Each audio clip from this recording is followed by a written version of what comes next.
मंगलमय मंगल करण वीतराग विज्ञान नमो ताहि जाते भये अरहंतादि महा जो विद्यादि सागर सुधी जो विद्यादि सागर सुधी गुरु हैं हितैषी शुद्धात्म में निरत नित्य हितोपदेशी वे पाप ग्रीष्म ऋतु में जल हैं सयाने पूजूं उन्हें सतत केवल ज्ञान पाने पूजूं उन्हें सतत केवल ज्ञान पाने। बोले भगवान महावीर स्वामी के, आचार्य कुंद कुंद स्वामी के, आचार्य गुरुवर विद्यासागर मुनि महाराज के।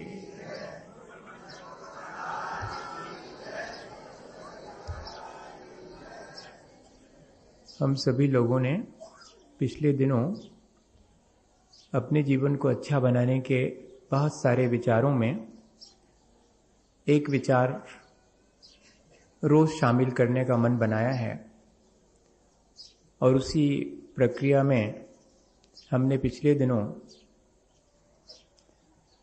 मंदिर और मूर्ति के माध्यम से होने वाले जो भी अनुष्ठान हैं, क्या वे सब भी हमारे जीवन को अच्छा बना सकते हैं, इस बारे में विचार किया था। मंदिर की अपनी कोड लैंग्वेज है, मंदिर एनर्जी के रिजर्वायर्स हैं। मंदिर का जो गर्भगृह है उसकी हवा एनर्जी को ट्रांसफॉर्म करती है। मंदिर वॉल्यूम रिजोनेटर है, वॉल्यूम को रिजोनेट करते हैं, उसको अनुनादित कर देते हैं, एम्प्लीफाई कर देते हैं और इस तरह पूरा मंदिर ध्वन्यात्मक हो जाता है। और उसकी ध्वनि मजा यह है कि हमें एक्साइट नहीं करती, ना हमें डिप्रेस करती है, बल्कि वो ध्वनि हमें निरंतर स्थिर, अकंप और शांत बनाती जाती है। मूर्ति उस सारी ध्वनि के बीच अगर गौर से देखा जाए तो एकदम निष्कंप और स्थिर मंदिर के केंद्र में विराजमान रहती है। मंदिर चौकोन है, परिक्रमा गोल है और परिक्रमा के सेंटर में मूर्ति एकदम स्थिर है। आखिर क्या मैसेज देना चाहते हैं इस तरह एक अरेंजमेंट करके? ये इस तरह का अरेंजमेंट किसके दिमाग में आया? क्यों इस तरह से अरेंज किया है इसको? उसके पीछे कोई साइंस था? उसके पीछे जीवन को परिवर्तित करने का कोई आर्ट था क्या? रहा होगा, हम लोग भूल गए हैं। वो प्रतीक है। मंदिर चौकोन है और दोनों दीवारें एक दूसरे के पैरेलल हैं, वे कभी एक दूसरे से मिल नहीं सकती। ऐसे ही शरीर में इंद्रियां हैं जो जिनकी पूर्ति हम करें उनके विषयों की, तो वे अंतहीन हैं, वे कभी भी पूरी नहीं हो सकती। मंदिर की परिक्रमा गोल है, ठीक हमारे मन की तरह, जो निरंतर चक्कर संसार के लगाने में मशगूल रहता है। वो प्रतीक है। और इतना ही नहीं, इस शरीर और मन के बीच बैठी हुई है चेतना, जो कि निष्कंप है, स्थिर है। ठीक इसी तरह शरीर, मन और उसके बाद चेतना जहां की मूर्ति विराजमान है, कहीं ऐसा तो नहीं कि मंदिर और परिक्रमा शरीर से पार हो, मन की सीमाएं भी लांघो, तब जाकर के और फिर उस मूर्ति में बैठे हुए मूर्तिमान से साक्षात्कार हो सकेगा। शायद ये प्रक्रिया हमें हमारे आचार्य भगवंत देना चाहते हों, इसलिए ये इस तरह का अरेंजमेंट किया गया। हमें इस कोड लैंग्वेज को समझना चाहिए मंदिर और मूर्ति की। और इतना ही नहीं, वो जो गर्भगृह है उसकी भी अपनी एक महत्ता है। किसी ने परसों के प्रवचन के बाद ये बात पूछी थी कि क्या हम एक मूर्ति को अपने घर में ले जाकर उस पर भी अभिषेक की प्रक्रिया दोहराएं तो क्या वही रिजल्ट्स आएंगे जो कि मंदिर में रखी हुई गर्भगृह के भीतर मूर्ति पर अभिषेक करने पर रिजल्ट्स आते हैं? क्योंकि साइंस हमेशा कोई भी नियम बनाता है तो वो सार्वभौमिक और सार्वकालिक होता है। हाइड्रोजन ऑक्सीजन मिलके अगर पानी लेबोरेटरी में बनता है तो पानी इंडिया में भी बनेगा और अमेरिका में बनेगा और आपके घर में ही बनेगा।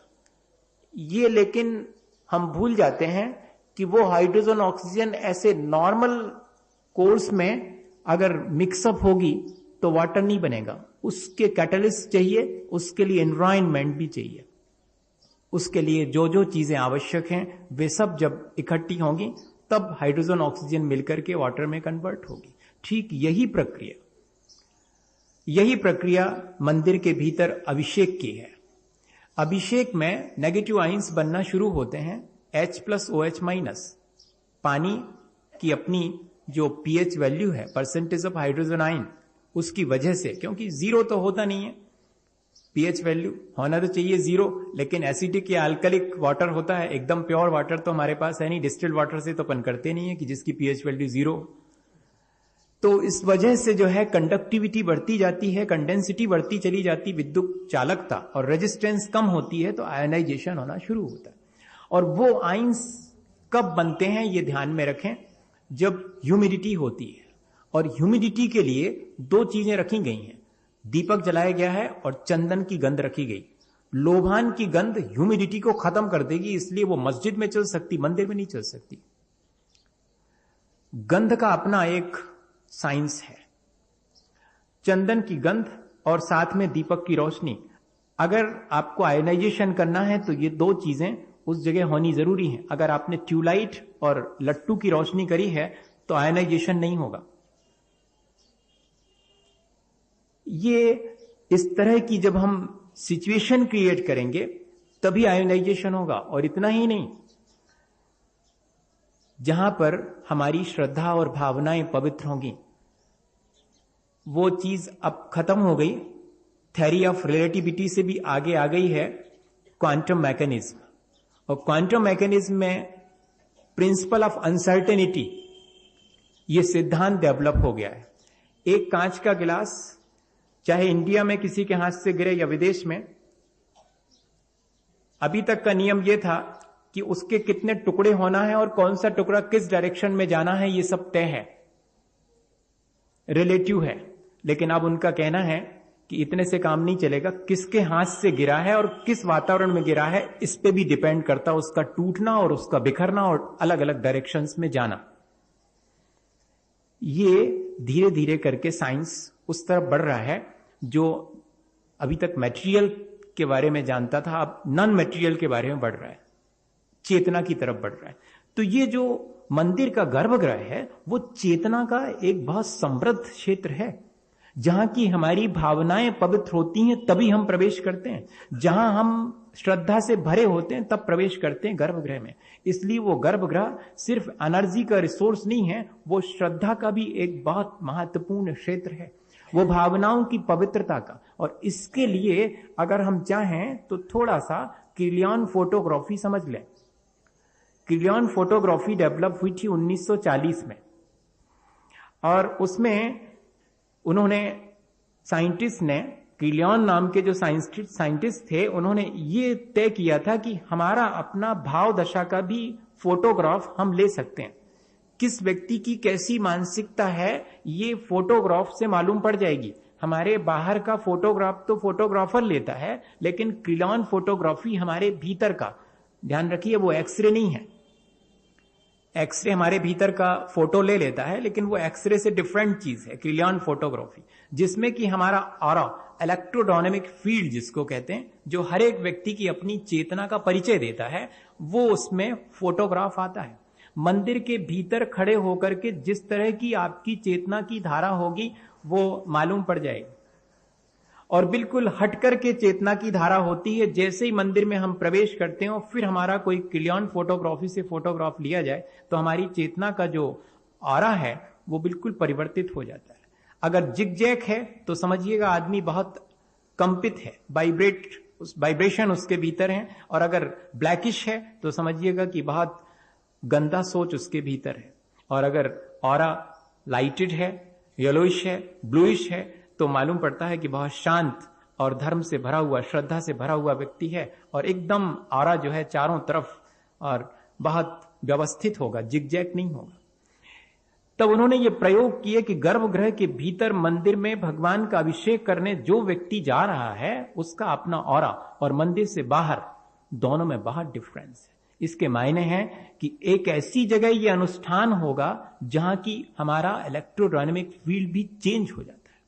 इसलिए ये बात हमारे मन से हट जानी चाहिए कि इस प्रयोग को हम कहीं भी दोहराएंगे तो वैसे ही रिजल्ट्स आएंगे। रिजल्ट्स आ सकते हैं, लेकिन आपने अगर वातावरण वैसा दिया है तो रिजल्ट आएंगे, आपने मानसिकता बनाई है वैसी तो रिजल्ट्स आएंगे। स्टोन की मूर्ति पर कितना भी अभिषेक करेंगे वो रिजल्ट्स नहीं आएंगे जो कि मेटल पर आते हैं। ये सारी चीजें, और बहुत सरल भाषा में समझना हो तो जो चीज हम किचन में करते हैं वो लेट बाथ में नहीं कर सकते। आया आपके समझ में? बहुत अच्छे समझ में आ जाएगा, है कि नहीं? जो अपन किचन में खाना खाते हैं वो और कहीं बैठ के खा सकते हैं क्या? कितना महत्व है क्षेत्र का।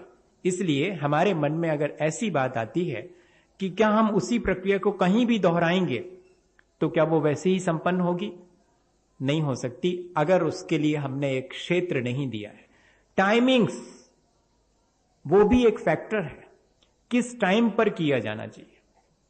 अलग अलग टाइम्स में अलग अलग इफेक्ट्स आएंगे, अलग अलग रिजल्ट्स आएंगे। किस तरह का व्यक्ति है ये द्रव्य, और किस तरह की भावना है ये भाव।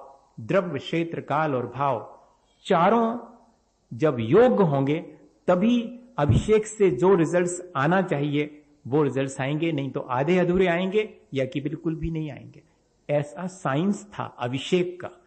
हमारे मन में ऐसा लगता है कि अभिषेक तो मूर्ति अशुद्ध हो जाती है, मूर्ति पे धूल जम जाती है, उसको पोंछने के लिए करते होंगे।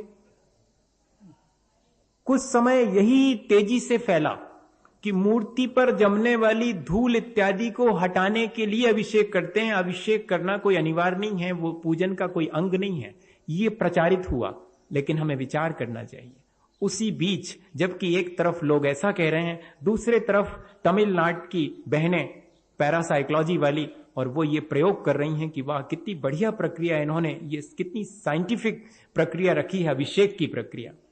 और नंदीश्वर इत्यादि जिनालयों में तो जहां कृत्रिम प्रतिमाएं हैं वहां क्या धूल धक्कड़ है, वहां तो कुछ भी नहीं है, तो वहां तो अभिषेक होने नहीं चाहिए फिर, लेकिन वहां निरंतर अभिषेक होता रहता है। इसके मायने हैं अभिषेक की प्रक्रिया धूल धवांस हटाने के लिए नहीं है। अभिषेक की क्रिया तो अपने मन के राग द्वेष की मलिनता को हटाने के लिए, अपने को परम पद में अभिषिक्त करने के लिए भगवान के ऊपर जल की धारा छोड़ रहे हैं। बोलिए, बताइए। मेरा तो परम औदारिक शरीर नहीं है भगवान, आपका परम औदारिक शरीर है। आपके परम औदारिक शरीर पर जल की धारा छोड़ता हूं तो गंधोदक निकलता है।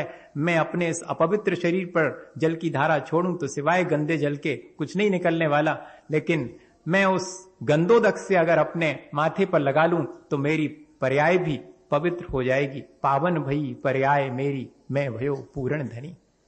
मैं इस अभिषेक की प्रक्रिया से अपने मन की मलिनता को, आप तो परम पवित्र हैं, पढ़िए अभिषेक पाठ, आपकी मलिनता को हटाने के लिए मैंने ये अनुष्ठान नहीं किया है, आप तो परम पवित्र हैं, मैंने अपनी मलिनताओं को हटाने के लिए आपके ऊपर जल की धारा छोड़ी। एक और प्रश्न साइड में धीरे से आ जाता है उसके, कि जब मुनि महाराज स्नान नहीं करते, उनके स्नान व्रत होता है, तो देखो तो भगवान कैसे स्नान कर सकते हैं, ऐसा एक लॉजिक था। लेकिन ध्यान रखें, न मुनि महाराज अभिषेक करते हैं, न साक्षात जिनेंद्र भगवान का अभिषेक हो सकता है, ये तो जिन बिंब का अभिषेक है। और पंच परमेष्ठी के अगर बिंब बनाए जाएं, मूर्ति नहीं बनाई जा रही, बिंब, मिरर इमेज, हु बहु वैसा ही, ओरिजिनल नहीं है। लेकिन पंच परमेष्ठी की अगर बिंब बनाए जाएं और उनकी प्रतिष्ठा हो जाए, तब उनके ऊपर जल की धारा छोड़ना यह निषिद्ध नहीं है। मुनि महाराज के ऊपर जल की धारा नहीं छोड़ी जाएगी, और साक्षात समोशरण में विराजे हुए जिनेंद्र भगवान के ऊपर भी जल की धारा नहीं छोड़ी जाएगी। इसीलिए तो जबकि सौधर में इंद्र चाहे तो 160 नहीं 170 जगहों पर अगर एक साथ जिनेंद्र भगवान के समोशरण लगे हों 2.5 दीप में, तो सब समोशरण में जाए और वहां दिव्य ध्वनि सुने। लेकिन जब अष्टान का पर्व आता है तो दिव्य ध्वनि छोड़ देता है, वो कहता चलो नंदीश्वर चलेंगे, ठाट बाट से भगवान का अभिषेक करेंगे। अरे साक्षात जिनेंद्र भगवान के चरणों में जाकर के बैठते ज्यादा लाभ मिलता, कहते नहीं, जिन बिंब के दर्शन से मुझे सम्यक दर्शन हो सकता है, जिनेंद्र भगवान के दर्शन अकेले से नहीं हो सकता। समोशरण में बैठे हुए साक्षात जिनेंद्र भगवान के दर्शन से लिखा हो सम्यक दर्शन नहीं, जिन बिंब दंशनी न, जिनेंद्र भगवान के बिंब के दर्शन करने से और सम्यक दर्शन की प्राप्ति हो जाती है। जिन बिंब पर अभिषेक और जिन बिंब की पूजा अत्यंत महत्वपूर्ण प्रक्रिया है। हमारे हाथ में ये बहुत बड़े आध्यात्मिक प्रयोग हैं अपने जीवन को बहुत ऊंचा उठाने के लिए, इसलिए हम इनका लाभ लें। हमने पिछले दिनों इसीलिए इस विचार को अपने मन में बनाया है कि हम समझ लें कि हम जो कुछ कर रहे हैं उसमें हमें कितना और परिवर्तन करके उसके पॉजिटिव इफेक्ट्स ज्यादा से ज्यादा लेना चाहिए। ये हमने सोच करके इस प्रक्रिया को समझा है। हम इसके लाभ लेंगे, ये हम विचार करें कि हमें कैसे लाभ लेना है, और वर्ष में एक बार लेना है, महीने में एक बार लेना है, 15 दिन में एक बार लेना है, या रोज रोज ऐसा लाभ लेना है, ये हमारे ऊपर निर्भर करता है। लेकिन हम चाहें तो फ्री हैं हम, कि जिस दिन भी हम चाहें इस प्रयोग को दोहरा सकते हैं भगवान के सम्मुख जाकर के, और जो प्रक्रिया है उस अभिषेक की प्रक्रिया से अपने जीवन को लाभान्वित कर सकते हैं।